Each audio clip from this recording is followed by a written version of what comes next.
Welcome to Around the Weird. Here's your host, the museum curator of the strange and unusual, Mr. Nothing. Thank you, mysterious voice, and welcome back to Around the Weird, a booktube channel where I talk about all the unusual and out of the ordinary literature that I've found in my travels. Today, I want to talk about a book that I read, the last vestige of Spooktober, the last horror story that I'm going to be at least intentionally seeking out for the remainder of the year and up until, probably next year as well. Intentionally meaning, I'll probably still find them, but not going out of my way, as I've gotten quite a good horror fill for the month of October here. And today's book is all about sea creatures and ghost ships. I am referring to Dead Sea by Tim Curran, which was published in 2007. For those who don't know, Tim Curran is an American author who's been writing since the year 2000, or even before that. He was writing in high school and whatnot. He's mostly known for horror, writing, Dead Sea, as well as a couple of other books. He says he was largely influenced by sort of pulpy comics of the 60s and 70s. That's kind of showing up in some of the work, or some of his work, including the story that I'm going to be talking about today, as it wouldn't be out of place in one of those 50s or 60s serials that you see with the strange, like it came from outer space kind of titles or something like that. I don't know too much else about Tim, but I would be very interested in reading more of his work after having read this book. I do like Dead Sea, as we'll talk about later in the analysis section, but there are a couple of problems with this story that prevent it from fully landing with me. So without further ado, let's talk about Dead Sea. I will do a spoilery summary, because it is a pretty old book, an analysis, and then we'll move on from there. So Dead Sea begins with a prologue that focuses on a sailor named Styles traveling on a raft through a murky, foggy type sea that he feels is hostile. He's picked up by a passing ship, and they heal him and treat his wounds and whatnot. But many of the sailors on that ship begin to go missing, and eventually Styles is claimed by whatever's hiding in the fog. And we learned that the ship was the Mary Celeste, which would travel out of the fog and become a legend in history and whatnot. The story then flashes forward to the present, focusing primarily on George Ryan, a sailor on the Misericordia. He's heading to French Guiana to help build an airport for a mining company, and he's not really happy about this job, but he's doing it because he has plenty of debts to pay. And as the ship is sailing, they pass into the Sargasso Sea. There's a bunch of rumors about the Devil's Triangle and the Bermuda Triangle and whatnot. And the ship is enveloped by another thick fog. And it begins to smell very bad, especially the water. And one crew member even starts shouting about being attacked by weird creatures, and they fall off the boat to their presumed death. The other sailors go looking for them on a support ship, but they can't seem to find them, and they hear strange noises out in the water. And they can't seem to find their way out of it because the ship's navigation system isn't working in this place. They encounter strange worm creatures down in the ship's sort of engine area. They manage to kill one, but they have to lock another one away because it's simply too big. And at this point, the ship crashes. It explodes because of the combustible elements on the ship, and it proceeds to sink. And George Ryan, along with some other sailors, manage to make it to a bunch of different rafts and are set adrift for most of the story. And during this time, they're attacked by a bunch of various sea creatures and alien sort of monster creatures and whatnot. They feel that there's a creature lingering out in the shadows that they can't quite identify, that is taunting them and whatnot, that they label the Fog Devil. And one of the group, led by Fabrini and a terrible man named Sachs, find the USS Cyclops, a battleship from World War I. And on that ship, they discovered that much of the ship's crew were stranded when they entered into this foggy realm. And many of them were picked off by an unseen creature that was playing tricks on their mind and caused them to go insane and even have their own brains be melted or something like that. And all of them proceeded to die at that point. And they also discover other writings from somebody who landed or who came from 1955 or something like that, named Lydia Stoddard, and her husband.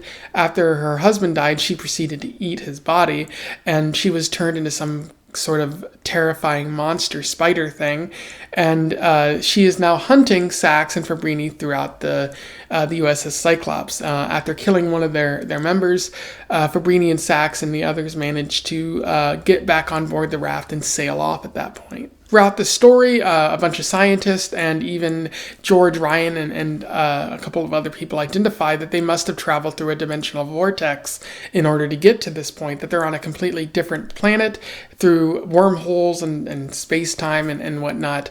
And as such, they have to find their way out, but it doesn't seem like there is a way out at the point where they're struggling with all of this.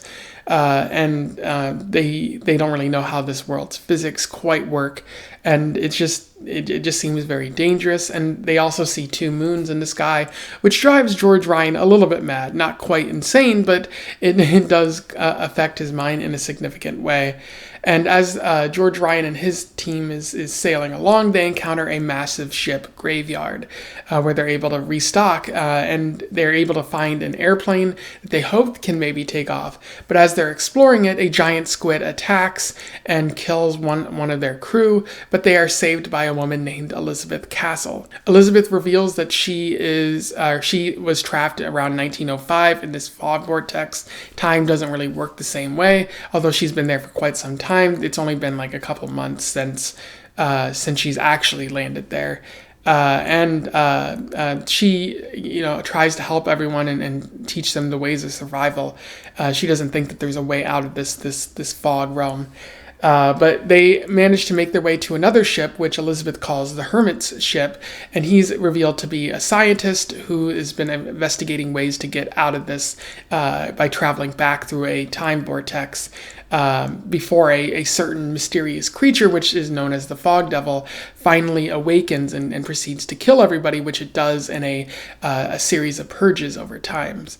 And they keep traveling, eventually getting to a ship that has an eerie glow about it, where they encounter a strange alien that also appears to have landed in this foggy realm. The alien is operating a strange creature, and although they don't want to attack the alien, they feel that it might be a little bit hostile towards them, so they proceed to all kill that alien, and then try to use the strange machine, which is a sort of alien time machine. Unfortunately, one of them dies in the process of doing that in a pretty horrific kind of way. And then they eventually encounter Greenberg, the scientist hermit guy, who explains how the Fog Devil works and how they might be able to punch their way out of this universe into the original world that they were in. And along the way, Sachs fights them and tries to kill them for basically challenging his authority, and Sachs ends up dying as a result. They end up creating an antimatter bomb out of some nuclear material that they found, which should collide with the fog devil's sort of own power and allow them to create a powerful enough force to get out of the dimension. Unfortunately, Elizabeth and a couple of other people die in the process, but George and a colleague named Minhouse are able to finally escape, and they're rescued by the Coast Guard as the story comes to a close, and that's where it ends there. In terms of analysis, there is a fair bit to talk about with Dead Sea. In terms of what type of horror Tim Curran is utilizing here, it does seem that of the alien or the strange, particularly the foreign kind of out of the ordinary, like you're not used to this type of world that you're encountering, along with sort of cosmic horror, which I'll get to in a few moments. But yeah, indeed, one of the themes that Curran is working with here is that of the alien world. It's something that you're not very familiar with.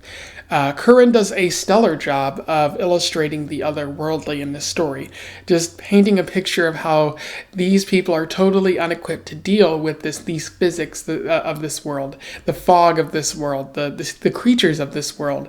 They're getting their asses handed to them at every single point. You have the pungent fog, which is persistent and not being able to see very far. They can't really trust their own senses in that way. The terrifying creatures which attack them at every angle, whether it be like some sort of eldritch beast in the USS Cyclops that is hunting them down, or just simply weird piranha-like creatures in the water that won't let them relax and try to eat them at every turn, or even just a giant squid that prevents them from relaxing as well. Everything in this world wants them dead. There is nothing that seems to be passive and will let them relax. So they're constantly on edge in this very strange world. And again, there are also odd physics. How does time even work here? How do they even arrive in this place? They don't quite understand, although there is a scientific explanation for it. And there's a really good quote that gets at the feeling of the alien in this story. An obscenity ancient and undying, born in a tenebrous antimatter firmament of sentient slime where physics and geometry are screaming cabalistic cancers. This, my friends, is what our good Lieutenant Forbes saw, what he feasted upon and what feasted upon him. Something lunatic and profane in appearance, a violation of known space that squeezed his brain dry like a sponge, a crawling and slithering accumulation of arcing colors and flesh that was not flesh, but smoke. Colors with texture and sound and smell, writhing, hideous waxen colors that looked into him with green crystal eyes that bleached his own eyes white and boiled his brain to soup, just looking upon them, turning his gray matter to a white radioactive jelly that ran from his ears and eyes and mouth. And there you get a very fascinating quote that's at a point where a character touches like a skeleton and gets like a sort of memory from that skeleton of what they saw. A really horrific thing that doesn't make any sense because it's a very foreign world. Like imagine something killing you and you not quite understanding what you're seeing because it doesn't apply to the laws of physics or any known creature that you've ever seen in life. And given these people were from like the World War I era, so they didn't exactly have the internet to display, terrifying images or whatnot. But even with the internet and whatnot, there's still mysterious creatures out there that could haunt and possibly kill you, and you wouldn't really understand how they're going about that.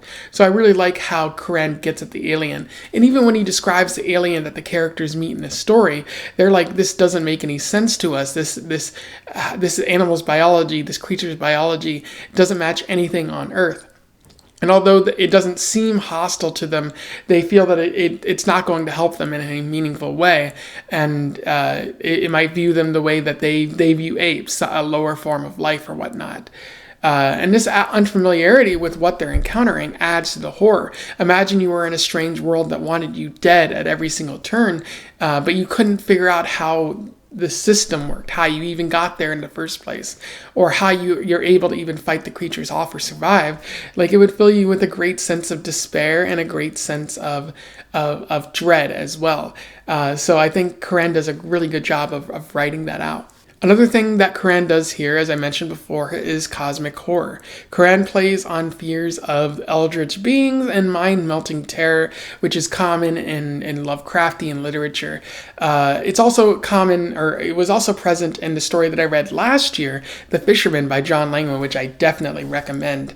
And this story has some similarities, although I do think that John Langman is much better at telling his story than Curran is here. But they're both of the same caliber and same quality of the type of horror that they're playing around with, which is mysterious creatures that, again, want you dead, and just gazing upon them feels like you're being abandoned by God in some sort of way. You're essentially a victim of time and wormholes. You're not in your original realm anymore, and so you're unprepared for what's to come. And then characters are driven to insanity because of this. Initially, some characters just aren't prepared to deal with all this fog and whatnot, but as more and more characters die, like the characters begin feeling a bit hopeless about how they're ever going to survive in this type of place. Especially when you see your friend like ripped apart by weird fish creatures, or like just manhandled by a giant squid, and you don't know how you're going to really, solve that. So there's a sense of confusion, but an even greater sense of existential dread, because you know that this realm is going to kill you, and that there's nothing you can really do about it. And the ultimate sort of display of this is the fog devil, which is a creature that slumbers and then reawakens on a periodic basis, purely to purge this entire realm that they're in, like some sort of machine that does deep cleaning of sorts of the riffraff that's in the place.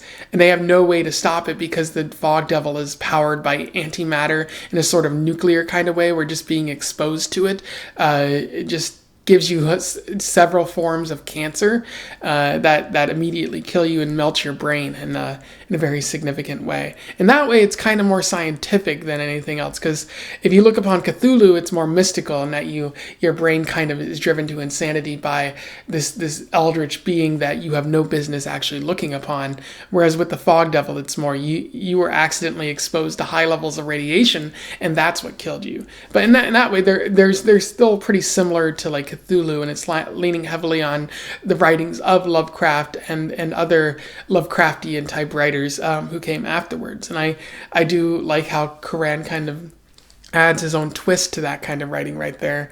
And then also noting how a lot of characters feel abandoned by God here. Because wouldn't you, like if you believed in God, or if you ever had a notion of God, like seeing this kind of realm and seeing the creatures just utterly decimate human beings who were supposedly at the top of the food chain, like you would feel that like God no longer cares, or that God is a malevolent being, if anything. I do have to give Curran credit as well, because he does seem to have a pessimistic view of humanity, whereas so many other stories want to talk about humanity kind of grouping together and willing to fight, or ultimately overcoming any temptation by these eldritch beings or whatnot. Here, it seems like humanity is succumbing to the evils of this foggy realm that they can't control. Particularly, this is shown in the alien chapter, because these humans encounter an alien for the first time, and they could very well try to work with this alien to understand it and figure out how its time machine, or whatever machine it was using, how that actually works.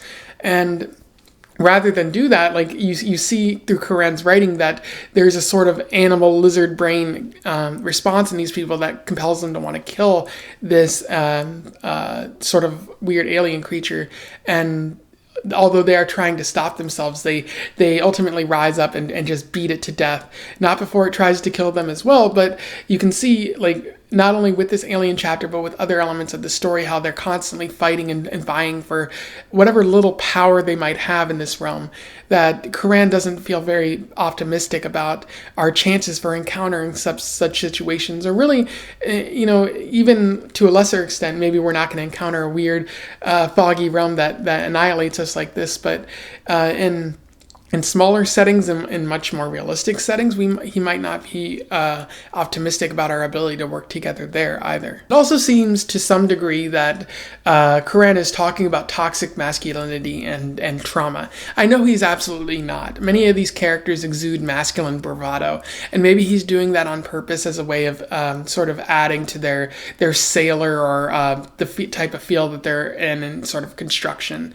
Just adding to that, and also highlighting their foibles so that they can be appropriately punished by the horrific creatures, because Sax is a terrible person, and so he has to be eventually punished through this horror genre type story here. But it does seem like their toxic masculinity is getting the better of them, and they're not allowed to really rely on any one person, because each one of them wants power, because they've all been told in some way that you have to be the manly man and assert force in order to achieve anything. But what's also interesting is that Curran goes into some of these characters' traumatic backstories. Sachs, for instance, watched his best friend die, and he also served in Vietnam, and he apparently did not have a good time with either of those things. And George has a lot of debts and a lot of divorce and whatnot going on in his life. And even Cook, one of the characters, he killed his own father, who was abusive, in order to protect his family. And it seems like none of that trauma has been addressed by them, and so it's been left unchecked, and it's affecting them in this type of situation. Although, again, I don't think Curran is arguing that far. You can make an argument that unchecked trauma and whatnot prevents you from fully addressing any problems that might go on for yourself, or like it prevents you from thriving in situations that are high stress or high risk, because you just haven't addressed the grief, the sadness, the emotions that are lying deep down. And so whatever fog devil creature can exploit whatever worries or whatever sort of mental trauma that you've left unchecked there. So I do think that's there, even though Curran might not be arguing that that's sort of underlying the story. But I can't fully give points to Curran because I don't think he's trying to make that point. Of course, there are some bad things about the story. It does feel repetitive at times, especially during the raft chapter, where I think it's very interesting that he set these characters adrift and exposed them to the horrors of the world. That's kind of what you have to do in a seafaring type story. It's kind of similar to the narrative of Arthur Gordon Pym of Nantucket in that way, but it does feel repetitive as the characters keep experiencing the same thing over and over and over, like an on-rails experience, where the characters don't really seem to have any autonomy. Things just keep happening to them, they don't really do anything to affect their environment too much, apart from whacking away creatures every so often. And in that way, it's also a little bit overlong. This story is about 530 or so pages, and I feel like you could cut that down by 100 or 200 pages and still tell an amazing story, as long as you made it hyper-focused, or focused on specific aspects, because there's a lot of different terrors in this story. The fog devil, Lydia Stoddard, the weird spider creature lady, and the giant squid, and you could have focused on one or two of those things in a sort of limited capacity, and had a much more focused story than what you ended up with, which is something that feels kind of like spread out and again repetitive, because it just seems to meander until he gets to a point here and there. Anyway, those are my thoughts on Dead Sea by Tim Curran. A pretty interesting book, one that I think is a pretty solid kind of horror. I don't think it stands apart outside of horror, though, because of a couple of its own problems, and so I don't fully recommend it, but if you're looking for something pretty terrifying in the world of Lovecraftian literature, that might be something that is of interest to you. That said, even though I wasn't 100% a big fan of it, I am interested in checking out more of Tim Curran's work, because I think if you get him like hyper focused on something else, especially not spending 530 pages on what feels like a meandering story, he could really churn out something pretty brilliant and something especially spooky in my opinion. So yeah, if you read this before, you simply have something to say about my review, let me know in the comments below. I would love to have a conversation with you about this. Otherwise, don't forget to like, share, and subscribe so that more people can find out about this story or this author if they don't already know. Also, join our Discord, which is in the link is in the description below, if you're interested in talking more about books, movies, or whatnot. Or just sharing a few jokes here and there. And until then, I wish you the best of luck in your weird and fog devilly travels. Farewell.